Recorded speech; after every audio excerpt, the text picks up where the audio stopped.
नमस्कार दोस्तों, मैं डॉक्टर अमित कुशवाहा आज आपके लिए बहुत बेहतरीन टॉपिक लेकर आए हैं और जिससे लगभग 5 से 8 क्वेश्चन बनते हैं। सबसे बॉटनी का एक ऐसा टॉपिक लेकर चल रहे हैं जो इससे पहले भी सॉल्व नहीं कराया और आपके लिए नए नए रिसेंट जो क्वेश्चन पूछे गए हैं, वो चाहे यूपी पीसीएस में पूछे गए हों या टीजीटी पीजीटी आश्रम पद्धति इवन जीआईसी जो अभी आश्रम पद्धति हुआ, आपका जीआईसी एग्जामिनेशन हुआ, उत्तराखंड का जो जीआईसी का मेंस एग्जामिनेशन हुआ, उत्तराखंड का जो प्री एग्जामिनेशन हुआ, बायोलॉजी का असिस्टेंट प्रोफेसर का गवर्नमेंट डिग्री कॉलेज का एग्जामिनेशन रहा हो या फिर राजस्थान का एग्जाम रहा हो, उन सब क्वेश्चनों का कलेक्शन लेकर आ रहे हैं। और इससे पहले भी हम आपको बता चुके हैं, जैसा कि आप फीडबैक हमारे जो पुराने मित्र हैं उनसे फीडबैक भी ले चुके हैं।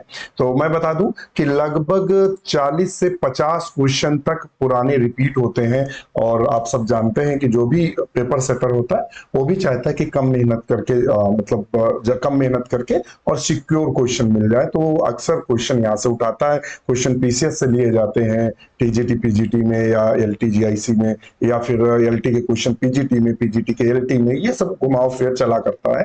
या कहीं उत्तराखंड का क्वेश्चन उठाकर यूपी में डाल दिया, यूपी का क्वेश्चन उत्तराखंड में डाल दिया, तो ये क्वेश्चंस हैं जो इधर उधर हुआ करते हैं, तो उनकी श्रृंखला लेकर चल रहे हैं। तो आज हमारा जो टॉपिक है वो है प्लांट फिजियोलॉजी।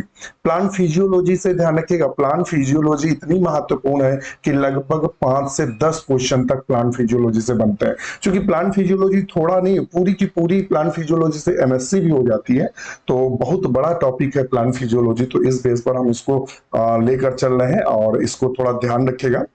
तो शुरू करते हैं वीडियो। से पहले रिक्वेस्ट, चैनल को लाइक सब्सक्राइब करें। यदि आप यूपी टीजीटी और पीजीटी और ईएलटी और जीआईसी, इसके अलावा आश्रम पद्धति, इसके अलावा असिस्टेंट प्रोफेसर की अगर तैयारी कर रहे हैं तो जुड़े जरूर हमारे साथ। हमारा ऐप का नाम है, जो हमारा ऐप है वो डॉक्टर नोट्स बायोलॉजी के नाम से है, जो गूगल प्ले स्टोर पे आपको मिल जाएगा। आपने इससे पहले भी देखा कि पीजीटी में डॉक्टर नोट्स परिवार के बहुत सारे मित्र, 40 लोग लगभग इंटरव्यू को गए थे। बहुत बड़ा अचीवमेंट था डॉक्टर नोट्स परिवार का। और टीजीटी 2016 में 35 लोग सिलेक्ट हुए थे। टीजीटी 2017 की अगर बात करें तो लगभग टीजीटी 2017 में जो मित्र हमारे सिलेक्ट हुए थे, 70 प्लस मित्र सिलेक्ट हुए थे। इसके अलावा जीआईसी में प्री में लगभग 150 लोग पास हुए थे। मेंस आते आते 15 से 20 लोग फाइनली सिलेक्ट हुए डॉक्टर नोट्स परिवार के। तो बहुत बड़ा अचीवमेंट है। असिस्टेंट प्रोफेसर में 2-3 लोग सिलेक्ट हुए हैं, तो तुरंत जुड़े हमारे साथ। और किसी भी जानकारी के लिए, कोई भी आपको जानकारी चाहिए तो आप हमारे इस नंबर पर, ये हमारा नंबर है, आप इस पर कॉल या फिर एसएमएस कर सकते हैं, आपको रिप्लाई मिलेगा। और तैयारी जरूर करिए, मेहनत के साथ करिए, सिलेक्शन जरूर होगा। क्वेश्चन नंबर 1 क्या कह रहा है? Which is not true about the glycolysis. Not true, ध्यान रखिएगा, नॉट क्वेश्चन, ये क्वेश्चन अभी हमने सॉल्व किया था। जब आपको उसको लिया और हमने सॉल्व किया तो यहाँ हमने गलती की। देखिए हमने क्या गलती की, हमने देखा which not to the glycolysis, पढ़ा पूरा, नॉट नहीं ध्यान दिया, और हम इसको टिक क्या कर रहे थे, तो हमने टिक किया अकर्स इन द साइटोप्लाज्म। ध्यान रखिएगा, गलती पहली मैंने जो की वो गलती बता रहा हूं। तो अब क्या हुआ, दिमाग में नॉट नहीं रहा, दिमाग में नॉट नहीं रहा। फिर दोबारा जब इसको ध्यान से पढ़ा तब लगा कि अरे ये तो नॉट पूछ रहा है, यानी ग्लाइकोलिसिस में के बारे में क्या सत्य नहीं है, क्या सत्य नहीं है, उसने कहा सत्य क्या नहीं है, ये उसका कहा। तो हम आपको बता दें कि ग्लाइकोलिसिस कहां होती है, जो जब आप रेस्पिरेशन पढ़ते हैं, रेस्पिरेशन यानी जब श्वसन आप पढ़ते हैं, क्या पढ़ते हैं, सॉरी, श्वसन पढ़ते हैं। तो जब आप श्वसन पढ़ते हैं तो वहां आप पढ़ते हैं कि 2 तरह की क्रियाएं होती हैं। एक साइटोप्लाज्मिक क्रिया होती है, एक साइटोप्लाज्मिक क्रिया होती है, और एक माइटोकॉन्ड्रिया में होती है, माइटोकॉन्ड्रिया में होती है। साइटोप्लाज्मिक क्रिया कौन सी होती है, तो ग्लाइकोलिसिस होती है। कौन सी होती है, ग्लाइकोलिसिस। और ग्लाइकोलिसिस कहां होती है, तो बोथ एरोबिक और एनएरोबिक दोनों में होती है। यानी जो आक्सीय श्वसन करने वाले जीव हैं और अनाक्सिक श्वसन करने वाले, दोनों प्रकार के जीवों में यह देखने को मिलता है ग्लाइकोलिसिस। एक क्वेश्चन और पूछा गया है पीजीटी में कि ग्लाइकोलिसिस का दूसरा नाम क्या है, तो इसे ईएमपी पाथवे भी बोलते हैं। क्या बोलते हैं, ईएमपी पाथवे के नाम से जानते हैं, जिसे फुल नाम है इम्बेडन इम्बेडन मेयर ऑफ एंड प्रॉन्स बोलते हैं, प्रॉन्स एंड प्रॉन्स, प्रनाश, प्रनाश। ये बोलते हैं मेडन मेयर प्लांट्स, ये बोलते हैं, तो इसे ईएमपी के भी नाम से जानते हैं। तो इसमें क्या गलत है? Occurs only aerobic organism, option number A देखिएगा, उसने दिया है कि केवल ये एरोबिक पाया जाता है, यानी ऑक्सीकृत श्वसन करने वाले में पाया जाता है, जबकि गलत है। ये एरोबिक और एनोरोबिक, अनाक्सीकृत और ऑक्सीकृत दोनों श्वसन करने वालों में पाया जाता है। तो ऑप्शन इसका ए गलत है। आकर्षिनाल ऑर्गेनिज्म, बिल्कुल ये एरोबिक एनारोबिक दोनों पाता है, सभी जीवों में पाया जाता है वायरस को छोड़ के। अकर्स इन द साइटोप्लाज्म, बिल्कुल सही है। ग्लूकोज पार्शियली ऑक्सीडाइज, बिल्कुल, चूंकि एक ये अक्सर क्वेश्चन पूछा जाता है कि ग्लाइकोलिसिस से कितने ग्लूकोज कितने में टूटता है, तो 2 पायरुविक, ध्यान रखिएगा, 2 पायरुविक एसिड के मॉलिक्यूल में टूट जाता है। तो एक क्वेश्चन के साथ आपको 10 क्वेश्चन दिया जाता है। टीजीटी बायोलॉजी, ध्यान रखिएगा 31/7/2021 को जो टीजीटी बायोलॉजी हुआ था, जिसमें हमारे 70 मित्र सिलेक्ट हुए थे, उसमें ये क्वेश्चन पूछा गया था, ध्यान रखिएगा। क्वेश्चन नंबर 2 पूछ रहा है CAM plant at night produce, CAM plant night में किसका मतलब क्या प्रोड्यूस करता है? उसका कहना है कि जो कैम प्लांट होते हैं वो रात में किसका प्रोडक्शन करते हैं या क्या प्रोड्यूस करते हैं। तो उसने किसको पूछा? कैम प्लांट को पूछा। तो ये देखिए C2 साइकिल, C3 साइकिल, ये इस तरह के पाथवे आपने पढ़े होंगे। तो एक आता है कैंप वाला, तो कैम के बारे में थोड़ी सी आपको जानकारी दे दें, कैम प्लांट के बारे में। तो इसको पूछ देता है डिस्कवर्ड किसने किया था।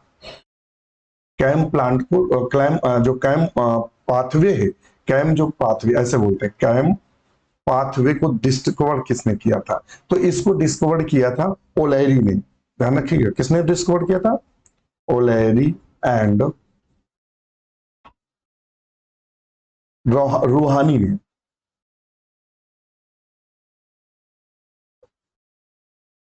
रोहानी है, रोहानी है, ओलेरी और रोहानी ने इसको डिस्कवर किया था। और इसमें कैम प्लांट में क्या होता है, ये भी क्वेश्चन पूछता है कि नाइट में, रात्रि में CO2 का फिक्सेशन होता है।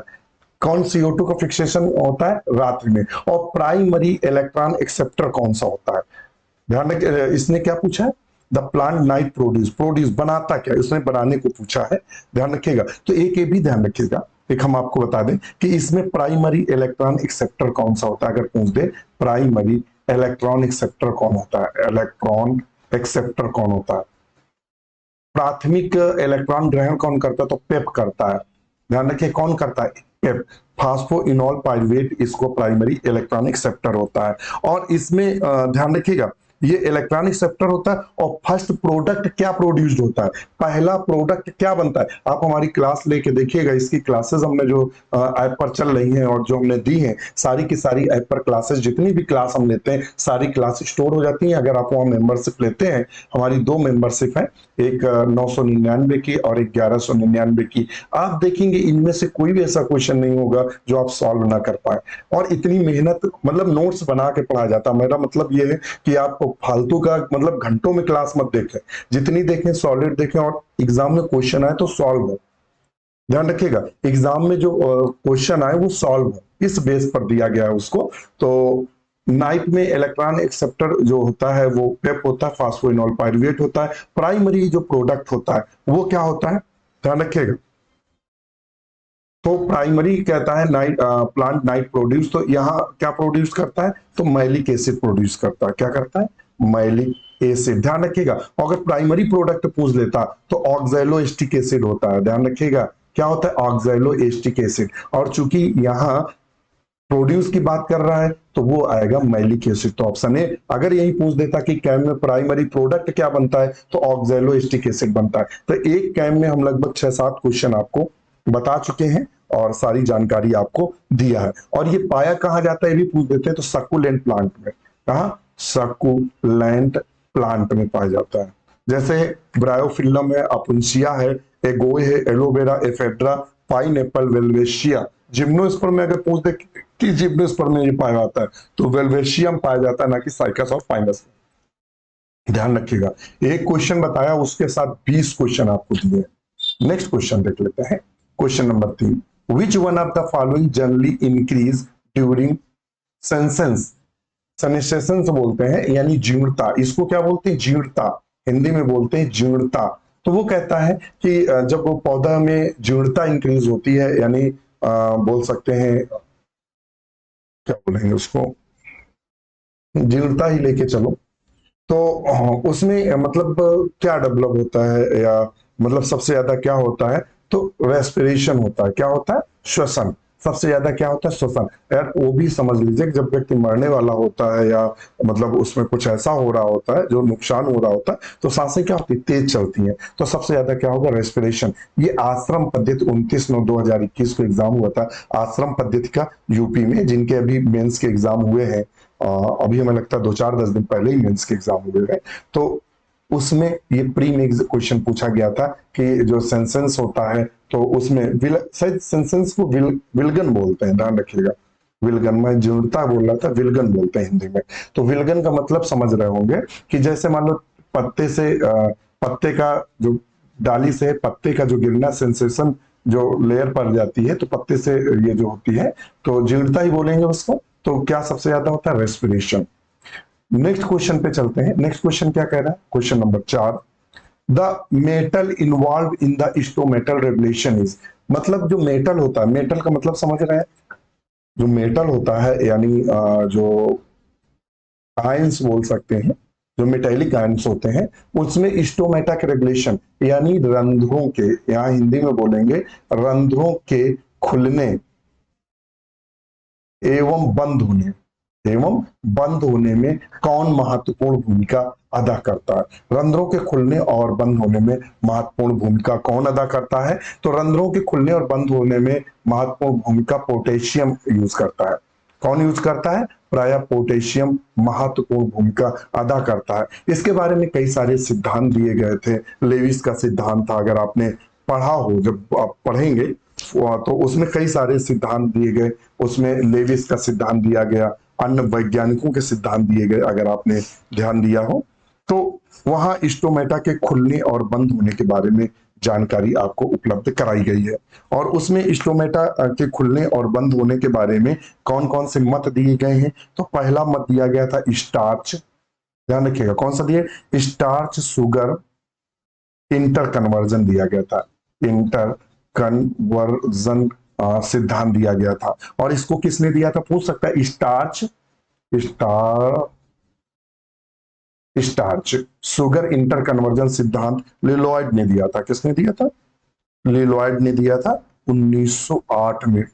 ध्यान रखिएगा, इंटर कन्वर्जन, उसमें ये बताया गया कि स्टोमेटा किस प्रकार से खुलते और बंद है। एक दिया गया था पोटेशियम आयन पंप सिद्धांत, आयन पंप थ्योरी, ध्यान रखिएगा। और यही सबसे मान्य थ्योरी है, और यहीं से ये क्वेश्चन उठाकर उसने पूछ दिया कि खुलने में सबसे ज्यादा कौन सा मेटल या कौन सा आयन यहाँ पार्टिसिपेट करता है, तो पोटेशियम है। और इस सिद्धांत को दिया किसने था? इनिशियली गिवन बाय द, इस सिद्धांत को जो पोटेशियम आयन सिद्धांत था, तो फूजिनो ने दिया था। किसने दिया था? फूजिनो ने इस सिद्धांत को दिया था। कब दिया था? 1959 में। बाद में इसको मॉडिफाइड किया था लेविट ने। किसने किया था? लेविट ने। ये भी क्वेश्चन बना है कि किसने मॉडिफाइड किया या किसने दिया। तो अक्सर जब पूछ देता लेविट दिया हो, तो आपको लेविट लगाना है, ध्यान रखिएगा। किसको लगाना है? लेविट को आपको टिक करना है, अगर पूछ दे कि पोटेशियम आयन पंप सिद्धांत। और ये सबसे मोस्ट एक्सेप्टेड थ्योरी है पोटेशियम आयन। तो उसी से ये आश्रम पद्धति, जो अभी 21 में ही एग्जाम हुआ है, इनके अभी मेंस के एग्जाम हुए, अभी पूछा गया है। नेक्स्ट क्वेश्चन नंबर 5 देख लेते हैं। The topical plant like the sugar can show the high efficiency of CO2 fixation because of tropical plant like sugar। Sugar की बात कर रहा है कि जो ट्रॉपिकल प्लांट है, और इसमें देखिएगा हमने आपको साइकिल बताई है, कई सारी साइकिलें बताई हैं, C2 cycle, C3 cycle, C4 cycle. तो इस तरह से आपसे साइकिलें पूछी गई हैं, और उन्हीं साइकिलों से ये क्वेश्चन बना हुआ है। तो ये जो शुगर केन और इस तरह के जो पौधे हैं, जब इनसे क्वेश्चन बनता है, तो इसमें कौन सी साइकिल पाई जाती है, तो ये क्वेश्चन आता है। तो इनमें जो शुगर केन से संबंधित साइकिल है, तो वो कौन सी साइकिल आती है? हैच स्लैग साइकिल, यानी C4 साइकिल। क्या बोलते हैं? C4 साइकिल, जिसे हम हैच स्लैग साइकिल के नाम से जानते हैं। हैच स्लैग साइकिल को क्या बोलते हैं? तो प्राय C4 साइकिल के नाम से जानते हैं। किसके नाम से जानते हैं? तो प्राय C4 साइकिल के नाम से हम जानते हैं हैच स्लैग साइकिल को। दूसरा, अब आता है ईएमपी पाथवे, अभी हमने एम्बेडेड मेयर हार पाथवे भी बोलते हैं, जिसे ग्लाइकोलिसिस को बोलते हैं, क्या बोलते हैं, ग्लाइकोलिसिस को बोलते हैं, ये वाला। कैल्विन जो साइकिल होती है वो C3 साइकिल के नाम से जानती है, और ये किस में पाया जाता है, सकुलेंट प्लांट में, जो कि अभी बताया। तो उसने ट्रॉपिकल शुगर केन प्लांट को उसने पूछा है, ध्यान रखिएगा। CO2 fixation because has and slag cycle, तो ऑप्शन ए सही होगा। और स्टेबल कंपाउंड क्या होता है, पूछ देता है कि C4 साइकिल में स्टेबल कंपाउंड क्या होता है, स्टेबल कंपाउंड क्या होता है। तो C4 साइकिल में स्टेबल जो कंपाउंड होता है ऑक्सैलो एसिटिक एसिड होता है, ध्यान रखिए, OAA, इसे बोलते हैं ऑक्सैलो एसिटिक एसिड के नाम से जानते हैं। कौन होता है, तो प्रायः ऑक्सैलो एसिटिक एसिड होता है, रट लीजिएगा, क्वेश्चन पूछ लेता है कि कौन होता है। और ध्यान रखिएगा, ये साइकिल C4 साइकिल अनुपस्थित किसमें होती है, तो ये प्रायः जिम्नोस्पर्म में अनुपस्थित होती है, किसमें, जिम्नोस्पर्म में। और किसमें अनुपस्थित होती है, जिम्नोस्पर्म और ब्रायोफाइट एल्गी, ब्रायोफाइट्स और एल्गी में प्रायः यह साइकिल अनुपस्थित होती है, अनुपस्थित होती है। कोई भी आपको यूट्यूब पर इतना डिटेल में नहीं बताने वाला। एक क्वेश्चन देखिए, कैम साइकिल से जितने भी महत्वपूर्ण क्वेश्चन बने हैं वो सब आपके साथ डिस्कस किए ले रहे हैं, क्योंकि कैम के साथ sorry C4 cycle, Hatch Slack cycle से अगर कोई क्वेश्चन बनता है वो आपको दिमाग में नहीं आएगा, तो वो सब हम आपसे डिस्कस किए ले रहे हैं कि किस में पाया जा रहा है, किस में नहीं पाया जा रहा है, ये सब डिस्कस कर लेते हैं। और एक क्वेश्चन पूछता है C3 और C4 साइकिल, ध्यान रखिएगा, C3 और C4 साइकिल दोनों किस ऐसे कौन से पौधे जिसमें C3 साइकिल और C4 साइकिल पाए जा रहा हो। तो ये क्वेश्चन आपके ELT 2018 में पूछा गया था, जिसका आंसर था इफेड्रा। किसमें पाई जाती, इफेड्रा में कॉमन। इसके अलावा फ्लेवेरिया है, पैनिकुलम है, और एट्रिप्लेक्स है। इन पौधों में प्राय ये दोनों साइकिलें हमें देखने को मिलती हैं। तो अब चलिए, बहुत ज्यादा हो जाएगा। और ये यूपी PCS आश्रम पद्धति 29/9/2021 को जो एग्जाम हुआ अभी रिसेंट का, उसमें सेम टू सेम क्वेश्चन पूछा गया था। और ये आप हमारी क्लासेस अगर ज्वाइन करते हैं तो देख लीजिएगा, मतलब मैं मतलब इधर उधर की बात तो नहीं करना है। आपकी क्लासेस जिसकी हो चुकी, देखिएगा, इनमें से अगर एक भी क्वेश्चन आप ना सॉल्व कर पाए तो बताना। और कैसे गारंटी दी जा सकती है, आप जुड़ेंगे तो खुद समझ में आएगा कि कितनी मेहनत की जाती है वहाँ। और ये भी मैं बता दूं कि ये जो आपको आज क्लास मिल रही है, वीडियो मिल रहा है, इसका जो सेकेंड पार्ट है वो ऐप पर ही जाएगा। आज तो ये यूट्यूब पर जाएगा, इसके अलावा सेकेंड पार्ट ऐप पर जाएगा, थर्ड फिर यूट्यूब पर आएगा, और फिर फोर्थ वाला जाएगा। क्योंकि यूट्यूब पर सब कुछ तो नहीं दे सकते, बीच बीच के कुछ प्रैक्टिस सेट आपको उपलब्ध होते हैं। वहाँ थ्योरी क्लासेस भी आपको दी जाती हैं। रात में हम डेली रात्रि में 9:30 से लेकर 10:30 बजे तक डेली हम आपसे डिस्कशन करते हैं, और उस टॉपिक से जितने क्वेश्चन बनते हैं सब डिस्कस होते हैं। उसके अलावा नोट्स की लाइब्रेरी आपको फ्री ऑफ कॉस्ट मिलेगी, उसके अलावा GS के नोट्स मिलेंगे, उसके अलावा पूरी क्लासेस आपको अवेलेबल हो रही हैं, प्रैक्टिस कराई जा रही है। जितना है, मतलब कोचिंग जो आप पढ़ते हैं उससे 10-50 गुना यहाँ ज्यादा मैटर दिया जा रहा है। नेक्स्ट क्वेश्चन देख लेते हैं, question number 6। The movement of an organ stimulated by the contact the solid object is called। अगर मूवमेंट ऑफ ऑर्गन्स जो अंग है उसका स्टिमुलेट का मतलब होता है उद्दीपित होना, कांटेक्ट ऑफ सॉलिड, जब सॉलिड ऑब्जेक्ट के संपर्क में आता है तो वो उद्दीपित होता है, तो उसे क्या बोलते हैं, तो हेप्टोट्रोपिज्म बोलते हैं। क्या बोलते हैं, हेप्टोट्रोपिज्म के नाम से जानते हैं। किसके नाम, हेप्टोट्रोपिज्म के नाम से जानते हैं। नेक्स्ट क्वेश्चन देखते हैं, ये भी आश्रम पद्धति, ध्यान रखिएगा आश्रम पद्धति में ही पूछा गया। अब देख लीजिएगा, आपके सामने फिजियोलॉजी में 6-7-8 क्वेश्चन एक ही एग्जाम में पूछ रहा है कि नहीं पूछ रहा है। Question number 7, the tendril shows, जो टेंड्रिल होता है वो किसको दिखाता है, कीमोट्रोपिज्म नहीं, रसायन के प्रति अगर दिखाता है तो कीमोट्रोपिज्म बोलते हैं। हाइड्रोट्रोपिज्म का मतलब होता है जल के प्रति दिखाना, फोटोट्रोपिज्म का मतलब होता है प्रकाश के प्रति आकर्षण दिखाना। और यहाँ चूंकि जो टेंड्रिल होता है वो समझ लीजिए क्या होता है, कुछ पौधों में इस तरह की संरचनाएं पाई जाती हैं जिससे वो पकड़कर अन्य पौधों में चलते हैं, तो वो हेप्टोट्रोपिज्म के नाम से जानते हैं। क्या देखते हैं, हेप्टोट्रोपिज्म के नाम से जानते हैं। तो क्वेश्चन नंबर 7 का ए सही होगा। ये अभी जो PGT का एग्जाम हुआ है, जिसमें अभी लेक्चरर लगभग 7-7 माह नौकरी कर चुके हैं और लगभग 65,000 सैलरियां हैं लोगों की। और हमें लगता है जिन लोगों ने ज्वाइन किया होगा उनकी जुलाई में पुनः 3,000 का इंक्रीमेंट जो हो जाएगा, तो 5-3-8 68 या 70,000 के आसपास पहुंच जाएंगे। तो 68,000 के लगभग। जो लोग महानगर में है पीजीटी वाले, उनके 70,000 है तो उनके 73,000 हो जाएगी। जो ग्रामीण क्षेत्र में उनके एचआरए का अंतर होता है तो उनकी लगभग 67,000 के लगभग आ जाएगी। तो सैलरियां ठीक ठाक है, इतनी कम नहीं है। तो आप समझेंगे। तो ट्रेंडिल सोज द हेप्टोट्रोपिज्म। फोटोट्रोपिज्म क्या होता है? जब प्रकाश के प्रति आकर्षण हो। कीमोट्रोपिज्म मतलब होता है रसायन के प्रति हो। किसके प्रति हो? रसायन के प्रति। हाइड्रो का मतलब होता है जल के प्रति हो। और उसने ट्रेंडिल पूछा, और ट्रेंडिल क्या करता है? किसी ठोस वस्तु या लकड़ी है जिससे उससे लिपटता है, तो ऑप्शन ए सही होगा। नेक्स्ट क्वेश्चन चलते हैं, 8 number. The first product of photo respiration is. Photo respiration का फर्स्ट प्रोडक्ट क्या होता है? फोटो रेस्पिरेशन किसे बोलते हैं? तो ध्यान रखिएगा, C2 साइकिल को फोटो रेस्पिरेशन के नाम से जानते हैं। किसके नाम से जानते हैं? तो प्राय फोटो रेस्पिरेशन के नाम से जानते हैं। तो अब बात आती है कि फोटो रेस्पिरेशन का दूसरा नाम क्या है, जो कि जीआईसी में पूछा गया था। जीआईसी, हाँ यही तो है, यही क्वेश्चन पूछा गया है यहाँ। और हमें लगता है आश्रम पद्धति में, नहीं नहीं नहीं, पीजीटी या फिर टीजीटी, अभी क्वेश्चन आएगा।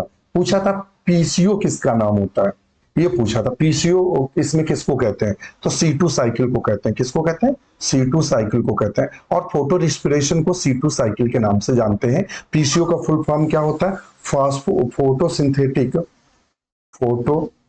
Synthetic carbon oxidation. यही क्वेश्चन, तो ये इस रूप में आया और यही पीजीटी में अभी देखेंगे। चूंकि रीसेंट के क्वेश्चन लिए हैं तो अभी आपको नजर आएंगे थोड़े, जैसे और आगे क्वेश्चन चलेंगे। तो उसने क्वेश्चन ही पूछा था पीसीओ किसे कहते हैं, बिल्कुल नया क्वेश्चन बना था। तो पीसीओ C2 साइकिल को 4 ऑप्शन दिया था, C3 cycle, C4 cycle, cam cycle और C2 साइकिल। तो ऑप्शन C2 साइकिल था। और इसमें कहता है फर्स्ट प्रोडक्ट क्या होता है? तो फास्फोग्लाइकोलेट होता है। क्या होता है? फर्स्ट प्रोडक्ट जो होता है फास्फोग्लाइकोलेट होता है। इसको फोटो रेस्पिरेशन को ग्लाइकोलेट मेटाबॉलिज्म के भी नाम से जानते हैं। किसके नाम जानते हैं? ग्लाइकोलेट मेटाबॉलिज्म के नाम से जानते हैं। किसके? मेटाबॉलिज्म के नाम से जानते हैं। ग्लाइकोलेट मेटाबॉलिज्म के नाम से भी इसको जानते हैं। इसको डिस्कवर किसने किया था? अगर पूछ दे कि फोटो रेस्पिरेशन को डिस्कवर या खोजा किसने था, तो डेकर ने खोजा था। किसने खोजा था? डेकर एंड टियो ने। डेकर और टियो ने किस पौधे में खोजा था? टोबैको प्लांट में। किसमें खोजा था? तंबाकू के पौधे में खोजा था। इसको भी ध्यान में रखिएगा कि इन्होंने तंबाकू के पौधे पर खोजा था।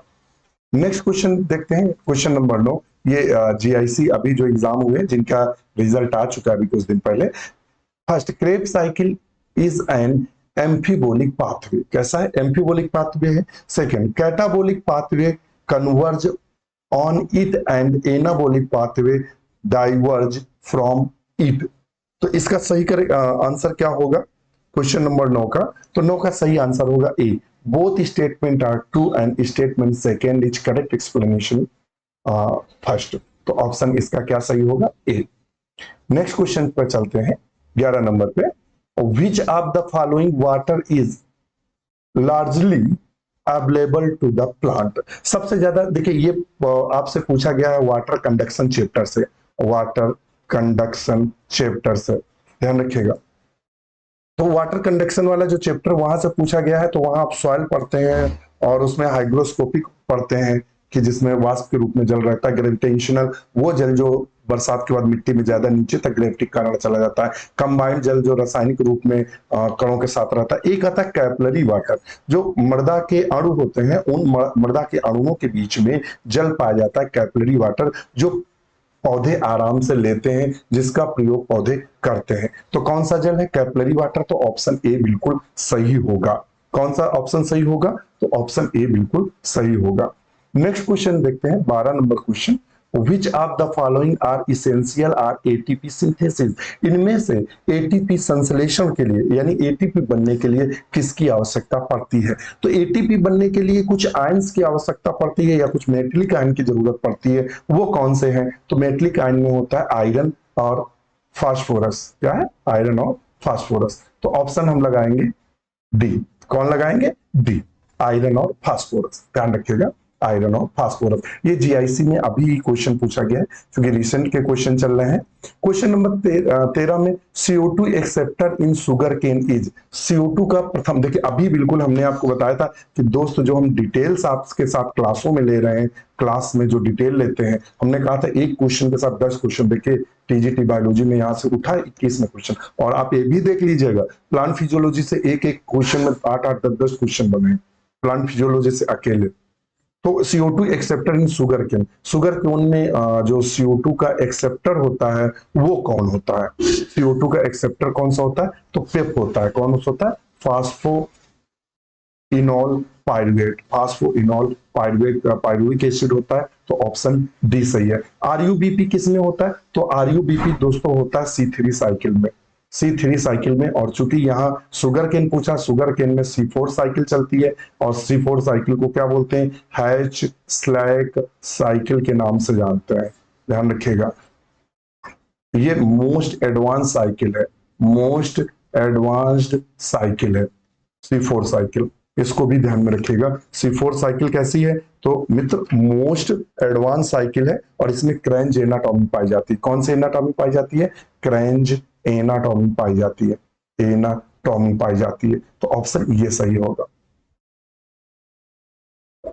Next question 14 number, what determines the diffusion of water from one cell to the other cell. कौन डिफ्यूजन निर्धारित करता है एक सेल से दूसरे सेल? तो ये डीपीडी निर्धारित करता है। डिफिशियंसी प्रेशर डिफिशियंट ऐसे कुछ बोलते हैं, डिफ्यूजन प्रेशर डिफिशियंट, इस तरह के शब्दों का प्रयोग करते हैं। तो इसको क्या बोलते हैं? तो इसको पूरा नाम होता है डिफ्यूजन प्रेशर डिफिशिट, ये होता है डीपीडी, डिफ्यूजन प्रेशर डिफिशिट। और ये शब्द किसने दिया था? ये भी पूछ सकते हैं डीपीडी शब्द किसने दिया था? तो मायर ने दिया था। किसने दिया था? मायर ने पहली बार दिया था, ध्यान रखिएगा।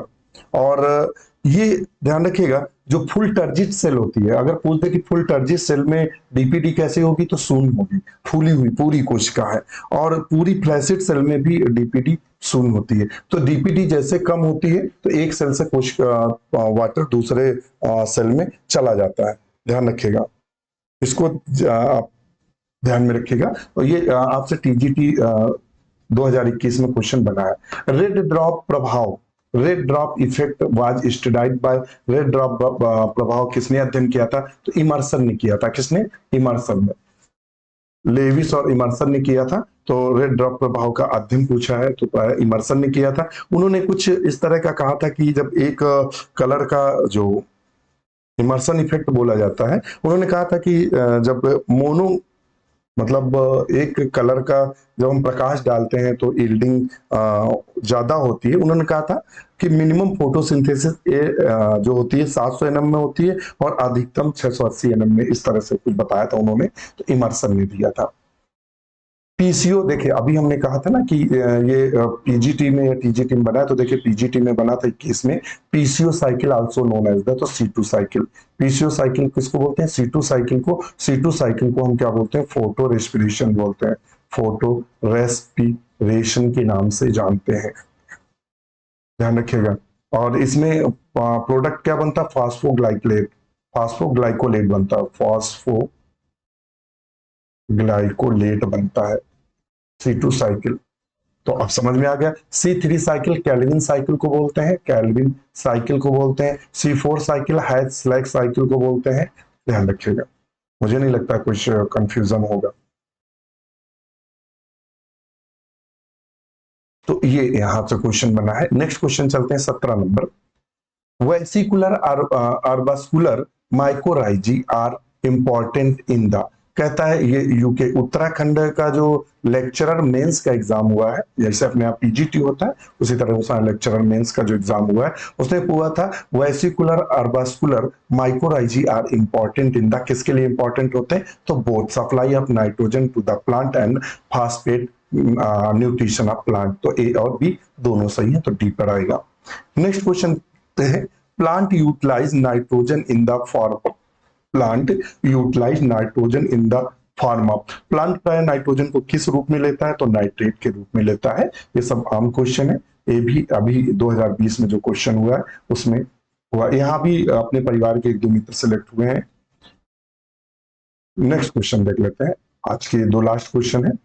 द ट्रांसपोर्ट, 19 नंबर कहता है the transport from the sugar in plant is, जो ट्रांसपोर्ट होता है शुगर का प्लांट में वो किस रूप में होता है? ध्यान रखिए किस रूप में होता है, तो सुक्रोज के रूप में होता है। Very very important. राइबोज क्या है? राइबोज जो है ये न्यूक्लिक एसिड शुगर है, जिसे राइबोज बोलते हैं ना, डीऑक्सी राइबोज या राइबोज न्यूक्लिक एसिड आरएनए में। तो ये है। स्टार्च क्या होता है? स्टोरेज फूड मटेरियल है। स्टोरेज फूड मटेरियल, प्लांट का स्टोरेज फूड मटेरियल है। ग्लूकोज क्या है? मोनोसैकेराइड शुगर है। ये भी यही लेक्चरर मेंस 2020 में पूछा गया है। Question number 20, during the photosynthesis the energy is excited electrons of various pigment to be transferred to the energy collecting pigment referred to as। कहता है जब प्रकाश संश्लेषण होता है तो एनर्जी जब एक स्थान से दूसरे स्थान मूव करती है तो वो एक पिगमेंट सिस्टम से दूसरे पिगमेंट जाती है, तो उसको क्या बोलते हैं? तो उसको बोलते हैं रिएक्शन सेंटर। क्या बोलते हैं? रिएक्शन सेंटर बोलते हैं। आप ये जब फोटोसिंथेसिस पढ़ेंगे, फोटोसिंथेसिस पिगमेंट सिस्टम फर्स्ट और सेकेंड, और खासकर साइक्लिक और नॉन साइक्लिक फोटोफॉस्फोराइलेशन पढ़ेंगे, फास्फोरिलीकरण हिंदी में बोलते हैं वो। और आपको जीआईसी मेंस में भी पूछा था, जेड साइकिल पूछी थी जीआईसी मेंस में, उसने जेड साइकिल पूछी थी चित्र सहित बनाने को। तो ऑप्शन आएगा बी। तो ये भी उत्तराखंड के जो उत्तराखंड पब्लिक सर्विस कमीशन का लेक्चरर मेंस यानी जो अपने यहाँ पीजीटी होता है उसी के समकक्ष एग्जाम था, उसमें ये पूछा गया है। तो आज के लिए इतना ही। वीडियो कैसा लगा हमें कमेंट जरूर करिएगा, हमारे साथ जुड़े रहिएगा। इसी के साथ नमस्कार।